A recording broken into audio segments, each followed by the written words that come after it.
Got it. Well, hello there, my fellow art nerds. Today is going to be a bit of a video of showing you some of the supplies that I like to use for some of my artwork that consists of some of the really high punchy, high contrasty drawings, such as some of my tattoo designs, some flowers, superheroes and stuff, right to soft black and grays using charcoals and a little bit of pastel work, which is what I'm actually really enjoying a lot of lately. I'm doing a ton of pet portraits and I really love the soft muted tones of the pastels. Where do I start with these? These are Copic markers.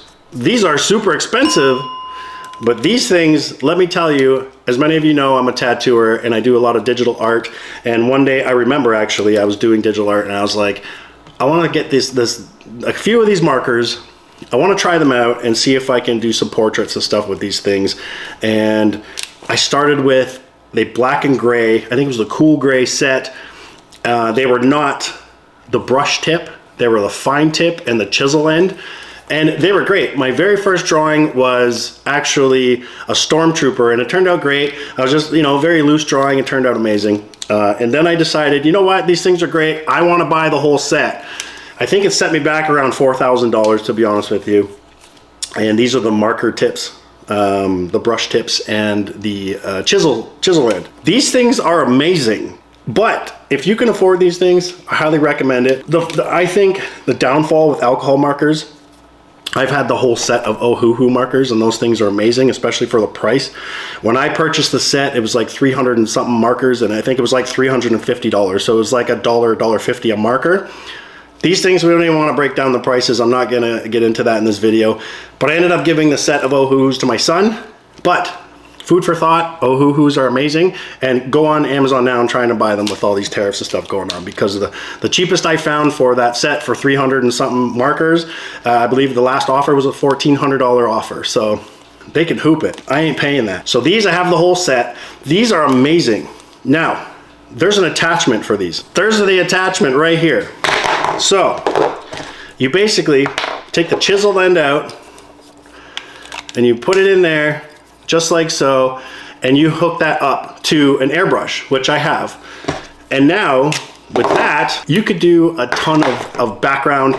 You can do super soft. Now, some colors work better than others, and this thing is amazing. They have other canisters too that are wireless, but they're just refills, but this is the one I bought that you keep hooking it up to an air compressor.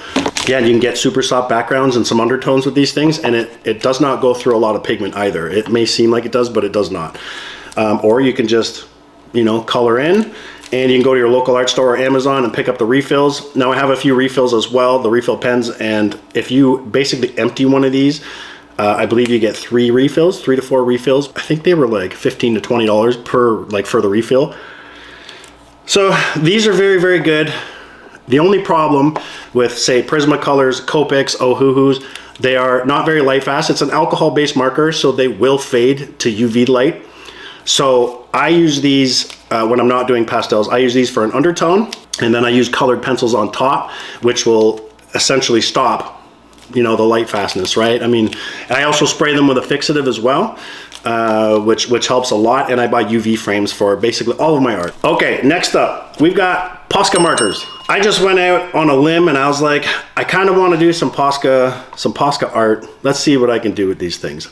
So I did, I think, a Deadpool portrait, which I did. It was, I split it in half. I did half Posca markers with like this glow effect that people were doing, and then I did the other half in Copic. And let me tell you, I had fun with these, but the end result, definitely not for me. I definitely like the Copics much better. The alcohol-based markers were very fun, especially for a more realism look. I would love to see an artist get some realism with these kind of paint markers. However, these are amazing for certain projects. You want to paint your shoes, you want to paint your hat, you want to paint anything. These things are great and they stick to almost anything. So I did not buy the whole set. I did, however, buy probably a couple sets. So I have a lot of these things and I barely ever use them. But my kids like to use them because I'm constantly going upstairs and finding my markers on their floor. All right, so obviously my weapon of choice for colored pencils would be the Caran d'Ache Luminance pencils. These things are absolutely amazing. They're a very soft, well, not very soft, but they're a softer pigment, and the lead is very like smooth. So they blend very, very well. They are really high on the light fast scale. So these things are absolutely amazing. But I think I paid for this, for 76 pencils, I believe I paid around $500. Actually, I think it was around the $550 mark, give or take. And again, I'm in Canada where you get ripped off all the time for everything you buy, but well worth it. I highly suggest picking up a pair of these, a case of these, because you're never gonna go back. Second weapon of choice would be Faber-Castell's Polychromos pencils. I think these things were a few $100 as well for 120 pencils. The lead on these, the pigment on these are really contrasty, really punchy, but they are a harder pigment.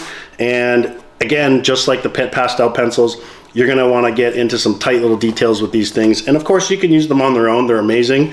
You just gotta work with them, and you gotta know how to work with them, I guess, a little bit more than the other ones, because they blend easy. These ones don't. So you gotta kinda know what you're doing. And these things are absolutely great for putting detail on top. Derwent, light fast. These things are very good. I've used these a handful of times. There's actually a drawing I did. I can't remember what drawing it is. I did the entire thing with these, and it turned out very, very well. So when I have options like the Caran d'Ache, the Polychromos and stuff like that, I tend to use them first. So I just have too many brands essentially, but these are one of the go-tos as well, you know, for certain drawings, I guess you could say. But these were a few $100. There's 72 of them in here, and they're very good. I find the pigment on these are not too hard, not too soft. They're kind of just right, I guess you could say, right? They blend very well, and they're very good for tight details. And I find that the lead on these things, they don't grind down and just waste away very fast. They kind of last quite a long time when you're sharpening these things. Now, for the most common colored pencil out there, I think would be the Prismacolors. I have two sets of these actually. There's 150 in each one, each set. This is the bigger set. All right, right away I start with these ones. So I'm on my second set. They are around $250 to $300 here for this entire set, which is 150 count. You get, it's quite the box. You know, the presentation's good. These, I'm not really sure how the light fast is on these things. I've read a few different results with these, and mostly it boils down to which color, but I find that they are very saturated. They're very good, and for what you pay for it, they're amazing. Now, if you're looking for longevity for any type of art you're doing, or commission pieces for people, you might want to read up on the light fast of these things. And again, I think some of them are light fast, and it's just a matter on which color, but you're going to want to probably spray your drawing, you know, with some fixative at the end to help that, and maybe get a UV frame. Pan pastels. If you are into pastels, and if you can invest the money in these, I forget how many colors there are. I don't feel like counting them right now, but there's 4 trays. So there's quite a few colors. Now, they're quite expensive. I'm in Canada, and I spent, I believe, $600 and something on these things in 2025. It's a lot, but it's not the most that I've ever paid for art supplies before. But these for an undertone, the pan pastels for an undertone, are absolutely amazing. They're super soft, and you actually, so you can apply those and blend those with your hands, like your fingers and stuff. You can put gloves on. You can do it with them too. Me myself, I like to use these little. You can use blending stumps, or you can use these little makeup sponges. They work really well too, and it's just like paint. So you can do it as an undertone, and you can go right over top of them, and you can actually put colored pencil on top of them as well. They work very, very well, and they cover a big area very fast. I also find too that when you're using these things, you use very little. Like, I've used these every single drawing that I've had, that I have done with pastels, and even pastels with colored pencil on top. I have used these every time, and I use barely any. So these last a long time. There's obviously going to be certain colors that you're going to rip through quicker than other ones, but if they're definitely worth the money, in case you're wondering. So for pastel pencils, for a more softer kind of pencil where you can blend really well on top of the pan pastels, or whatever undertone, or not even any undertone, if it's just a plain canvas, I like to go with the Carbothellos here. Now, there's 60 pencils in here, and I believe they cost me roughly $120. They're made by Stabilo. I find these pencils are just absolutely amazing for blending. I don't find any like rigid little rough spots on them and edges and stuff like that. They're just very, very good, and I can get some crazy detail, especially using these for like softer kind of skin tones where there's like very little blemishes, and they're absolutely, like, they're amazing. So I really suggest, if you want to do a lot of blending, a lot of color blending, I think Stabilo is the way to go. So for my weapon of choice with pastel pencils, it's definitely going to be Faber-Castell. Now these things are a little bit of a harder pigment than the Stabilos, the Carbothellos, I find anyways. These are pit pastels. And these are great for absolutely getting in there for some crazy detail, like the eyes, the little fur textures, just little tiny things like that. If you're doing jewelry or something on somebody, whatever it is you're doing that has little tiny minuscule detail and you want to get in there, the Faber-Castells are absolutely amazing. And I find they don't dull out very fast. So these are going to last you probably longer than one that's going to be a super soft kind of pigment, and I think they're going to last a long time. So back to the undertones with the pan pastels. So sometimes I can mix pan pastels with traditional soft pastel sticks. Now these are just like, I believe these are Paul Rubens. I bought them on Amazon. I think they were only like 30 bucks. I've got a couple other ones too. And same thing, they're nothing crazy, but I just use them as undertones and actually staining certain paint and clays. Now, while I'm on the topic of pastels, one thing I have actually learned from certain artists on YouTube, that you can mix charcoals with pastels. I had no idea. I actually thought about it one day and I was like, I wonder if you can mix the two, and I wasn't sure. I didn't want to ruin my drawing, so I decided to YouTube it. And absolutely, I watched some very respected pastel artists and stuff like that on YouTube, and you can. So for charcoals, I essentially mix blacks and whites with my pastels.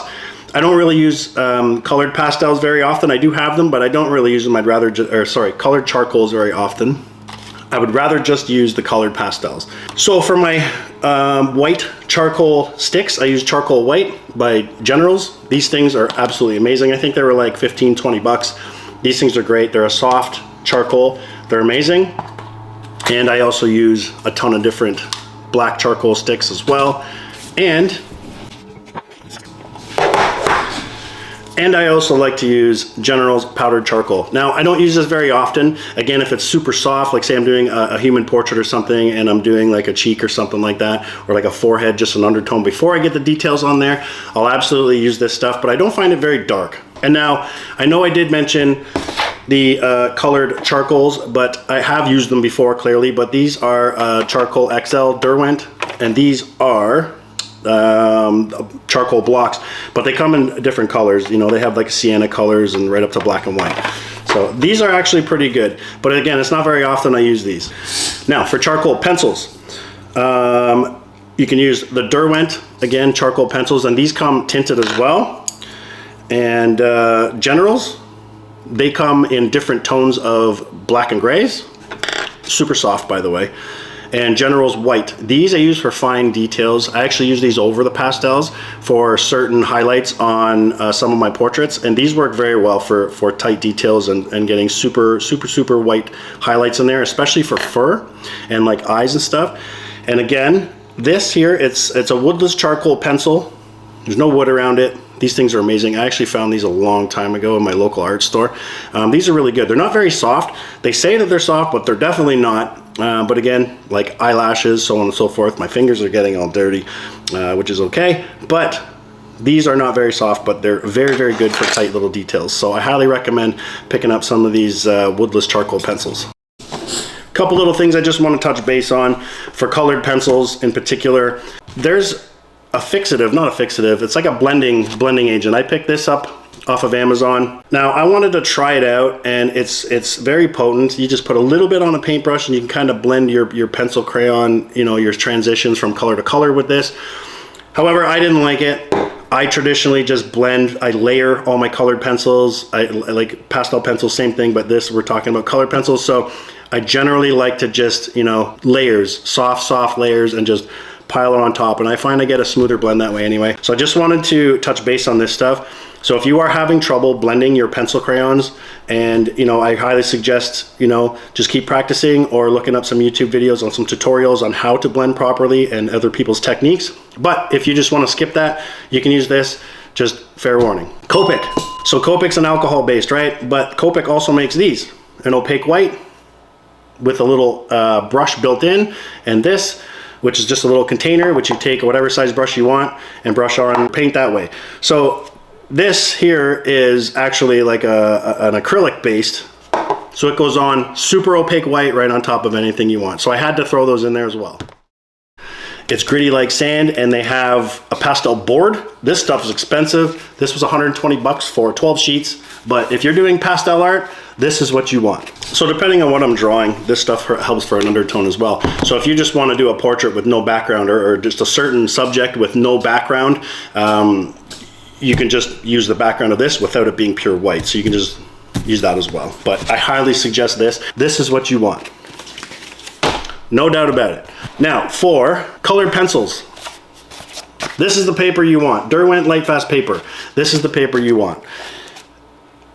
You mix these with a Lightfast pencil and this, and you even spray with a fixative, that drawing is gonna last forever on here. And this is, again, like a cardstock, and it feels great. It's not a high white. It's got like a weird eggshelly color. It's not a super bleached white paper, but this is amazing. It blends very, very well on here, and with the Copic markers, you can lay down as an undertone pastels you can put on here, and you put the colored pencil on top. Very, very good paper. However, this paper cost me around $70 to $80 on Amazon. I mainly used Bristol paper for colored pencil and Copics. Now I buy the big giant sheets as well, and I cut them to whatever I need. You can actually see a few drawings up in here. Those are the big sheets of paper, and I just cut them to whatever size I need. So I find Bristol paper, it's not too expensive, and it's really, really good. It's smooth paper. There's not a lot of teeth on it, a lot of grit. And if you don't know what teeth or grit is on paper, then maybe we'll get to that in another video. But this paper is absolutely amazing for colored pencils and Copics. So I'm not sure if you guys are into this stuff, but I'm gonna do it anyway. I'm gonna give you a tiny, tiny little studio tour here. And as you can see, look in the background. It's in my living room. Yes, it's in my living room. Andrew, you've got kids. Where do they watch TV? Well, guess what? I got a second living room back there. No, I'm not bougie. Oh, yeah. It just happens that it's an old dining room. It's really nice, and I don't need a dining room because, you know, I got a table that's on the side of my kitchen that we eat at all the time. So the dining room, I moved everything in there. It's off to the side. Kids love it in there. So I got to take this. It has better lighting. It has everything in here and more natural daylight. So I get to actually have my studio in here. So